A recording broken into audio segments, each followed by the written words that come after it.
Hello everyone, today we will start exercise 1.3.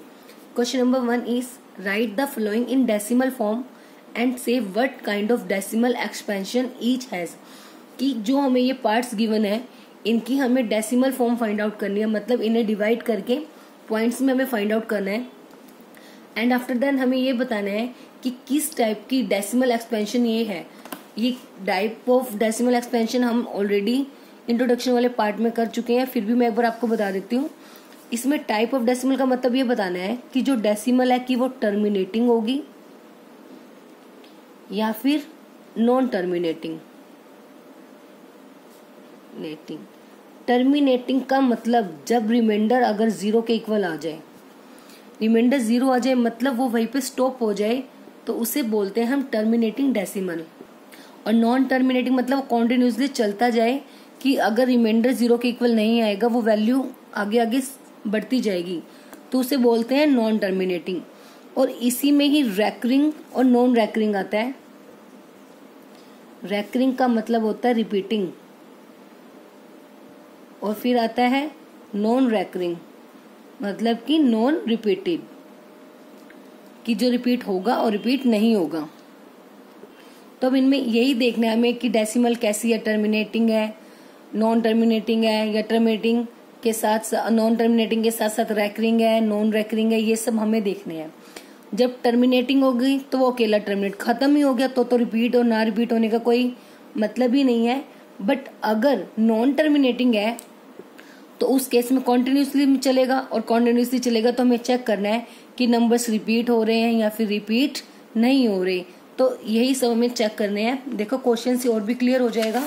जैसे हमारा first question है, फर्स्ट इज 36 बाय में 100.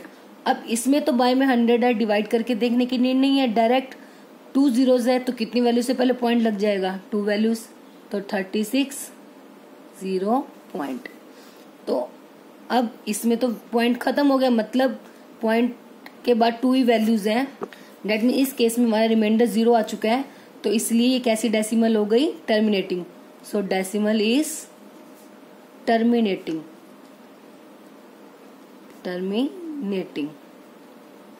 ठीक है. अब सेकंड आता है जैसे 1/11. अब इसमें इसको डिवाइड करके देखेंगे 11, और यहाँ पे क्या आ जाएगा 1, क्योंकि जो डिनोमिनेटर होता है वो हमेशा डिविजर होता है और डिविडेंड क्या होता है, न्यूमरेटर. अब 11 से 1 को डिवाइड करना है, डायरेक्ट तो डिवाइड होगा नहीं क्योंकि ये वैल्यू बड़ी है और ये छोटी है, तो पॉइंट और 0. तो यहाँ पे भी पॉइंट लगा दिया, पहली वैल्यू नहीं गई तो 0, और हमने पॉइंट ले लिया तो यहाँ पे भी क्या लगा दिया, पॉइंट. अब 11 और यहाँ 10 है तो अभी भी स्मॉल है, अभी भी नहीं जा रहा, तो फिर से एक और 0. ठीक है. अब हमने यहाँ पे भी क्या लगानी पड़ेगी, 0, क्योंकि 10 डिवाइड नहीं हुआ, हमें 2 zeros एक साथ लेनी पड़ी, तो उसके नाम की क्या लग जाती है, zeros. अब 11 9 जा 99, 10 में से 1 गए, सॉरी 100 में से 99 गए, डायरेक्ट कितना आ गया, 1. अब देखो एक जो रैकरिंग की पहचान है वो क्या होगी, देखो जो हमारी स्टार्टिंग इक्वेशन थी ना वही फिर से रिड्यूस हो गई. मतलब जब रिमाइंडर सेम जो गिवन इक्वेशन होगा उसके जैसा आ जाता है, तो इसका मतलब क्वेश्चन कभी भी हमारा टर्मिनेट नहीं होगा और वो आगे रिपीट होगा. अब देखो एक बार करके भी दिखा देती हूँ मैं, क्लियर हो जाएगा. देखो 1 आया, नहीं डिवाइड हुआ तो उसके नाम पे क्या लगा दिया, आगे 0, ब्रिंग डाउन कर दी 0. अब नहीं गया तो उसके नाम की यहाँ भी लगी 0, एक और 0 हम यहाँ उतार लेंगे. ठीक है, ले लिए एक और 0, ब्रिंग डाउन कर ली उस 0 को भी. अब 11 9 जा 99, 100 में से 99 गए, 1, फिर सेम आ गया. अब फिर से वही स्टेप चलेंगे, मतलब बार बार जो हमारी वैल्यू आएगी वो यही आएगी, 0909 इस टाइप से, तो कभी भी खत्म नहीं होगी. तो इस केस में जो हमारा 1/11 है उसकी डेसिमल फॉर्म क्या आ गई, 0.0909 सो ऑन. ठीक है. जब इस टाइप से कोई टर्म रिपीटेड होती है तो हम उसे ऐसे रिप्रेजेंट करते हैं 0.09. बार बार क्या रिपीट हो रहा है, 09 बार बार रिपीट हो रहा है ना, तो इस 09 के ऊपर बार. इस बार का मतलब होता है कि ये नंबर बार बार रिपीट है, तो हम इसे खोल के अगर ओपन करना चाहे तो इसी फॉर्म में ओपन करेंगे. ठीक है. बस ये याद रखना, जितनी वैल्यूज रिपीट हो रही है उतनी वैल्यूज के ऊपर हमें ये बार लगाना है, उससे एक्स्ट्रा वैल्यू पर बार नहीं लगाना. तो ये सिंबल ही इसी चीज का, जब इस टाइप की कभी आपको ऊपर बार दिख जाए ना, इसका मतलब है ऑब्वियस है बार है, मतलब वैल्यू से अप टू इनफाइनाइट तक जा रही है, नॉन टर्मिनेटिंग तो होगा। इस बार का मतलब होता है रिपीटिंग वैल्यू है। सो अब इस केस में डेसिमल कैसा आ गया, decimal is non terminating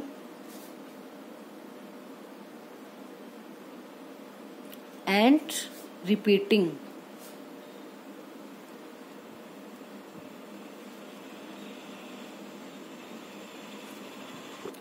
next third part है हमारा 4:1/8। सबसे पहले इसे ओपन करेंगे, 8 4 जा 32, 32 + 1 33/8। अब 8 से 33 को डिवाइड करेंगे,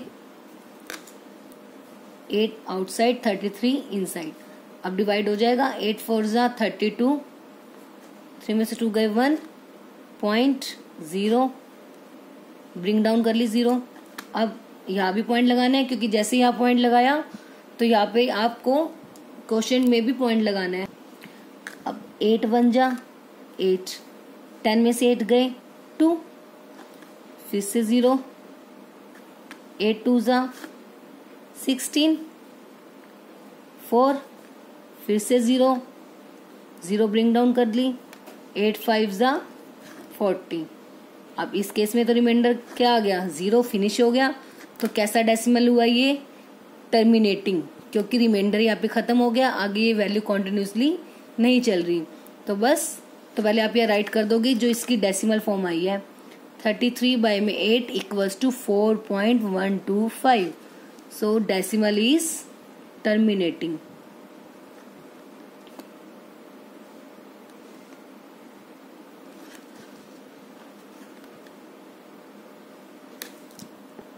नेक्स्ट फोर्थ पार्ट 3/13। अब 13 से हम 3 को डिवाइड करेंगे। फर्स्ट ऑफ ऑल 3 स्मॉल है तो क्या करना पड़ेगा, पॉइंट यहाँ भी लगा दे पॉइंट, उसके बाद क्या ले लिया हमने, एक 0। तो 13 2 जा 26, तो 30 में से 26 गए, कितना आ गया 4। सेम ऐसे ही फिर उस पर एक और 0 ली, 0 ब्रिंग डाउन की, 13 3 जा 39, माइनस किया कितना आ गया 1। अब एक 0 ली, 10 तो स्मॉल है 13 से, तो क्या करना पड़ा, हमें एक और 0 ब्रिंग डाउन करनी है। जब 2 जीरोज एक साथ ली जाती है तो उसके नाम की एक 0 ऊपर लग गई क्वेश्चन में।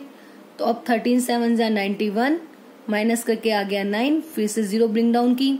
याद रखना ये 0 जितनी आप नीचे लोगे उतनी आपको यहाँ पर भी शो करनी है, इसको राइट करना है सभी ने यहाँ पे। तो फिर 13 6 जा 78, अब 90 में से 78 माइनस के कितना आ गया 12 आ गया, फिर से 0 ब्रिंग डाउन किया हमने ऊपर से, 13 9 जा 117, अब माइनस करके कितना आ गया 3। अब देखो जो रिमाइंडर है वो सेम वही आ गया जो हमारा डिविडेंड था।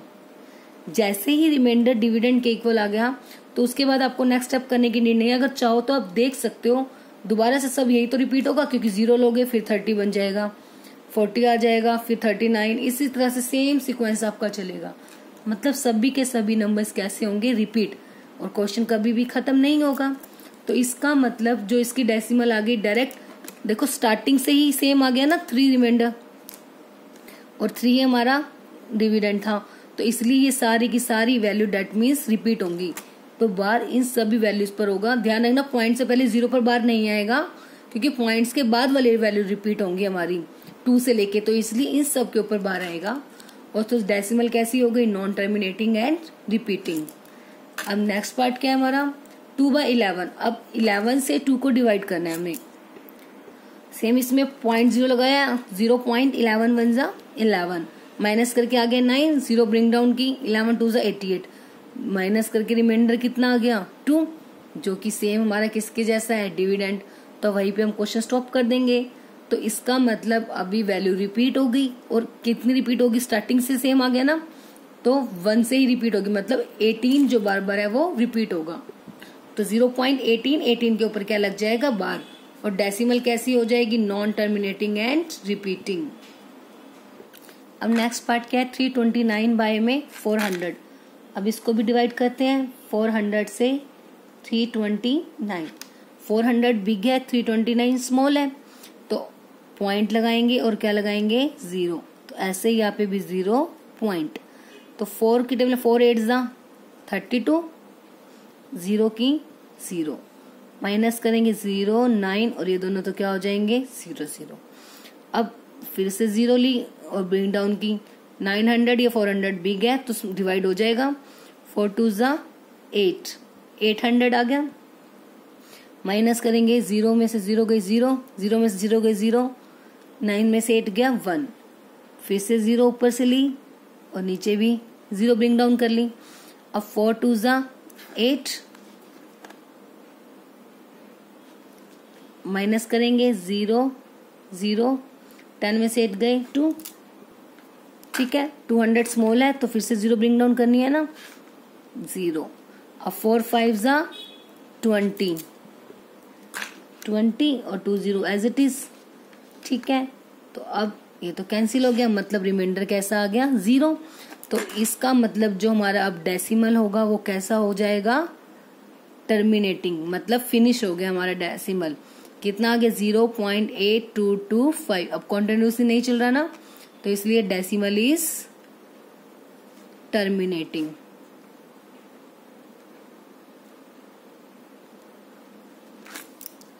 आई होप सबको फर्स्ट क्वेश्चन क्लियर हो गया होगा। कुछ ही करना सिंपल, आपने डिवाइड करनी है और ये देखना है कि लास्ट में रिमाइंडर 0 आ रहा है या नहीं। रिमाइंडर 0 आ गया तो डायरेक्ट टर्मिनेटिंग है बस, और अगर 0 नहीं आ रहा तो नॉन टर्मिनेटिंग है। और साथ में देखना है कि वो रिपीट हो रहा है या फिर रिपीट नहीं हो रहा। Now next question is you know that 1/7 equals to, मतलब 1/7 की हमें ये वैल्यू गिवन है 0.142857, ये वैल्यू रिपीटेड है इसलिए 12 है इसके ऊपर।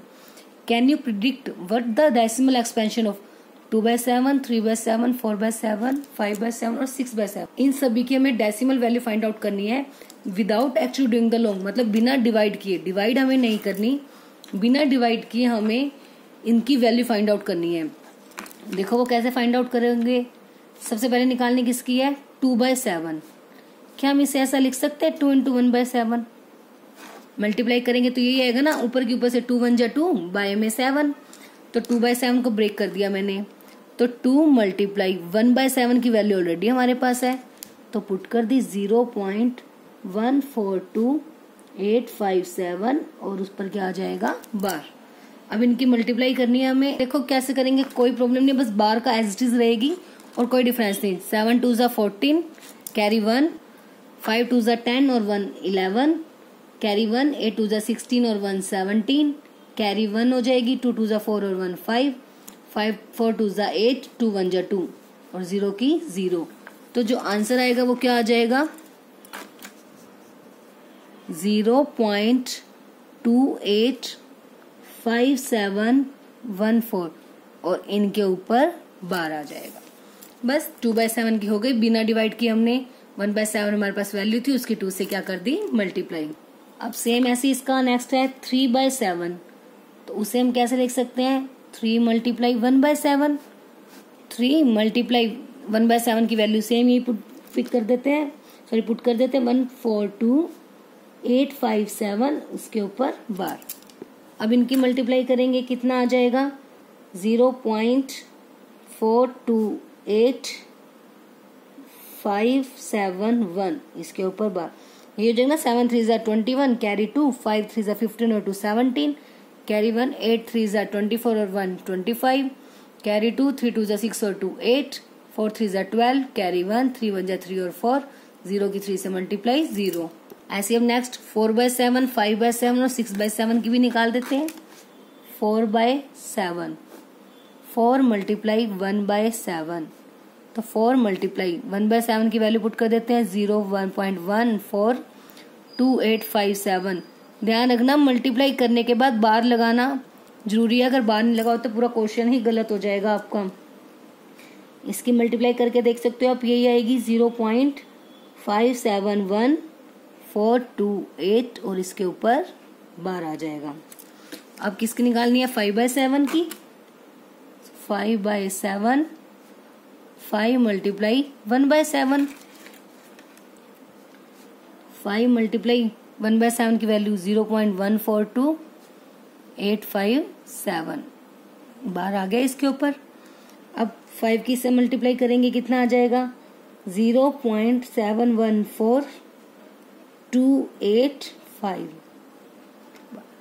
अब लास्ट हमें निकालनी किसकी है? 6/7।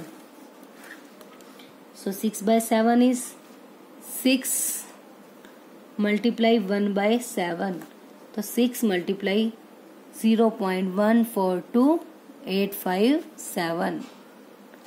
ठीक है, अब 6 से इसकी मल्टीप्लाई करेंगे, कितना आएगा? 0.857142। बस सिंपल मल्टीप्लाई करनी है और लास्ट में ऊपर उसके ऊपर क्या लगा देंगे? बार लगा देंगे।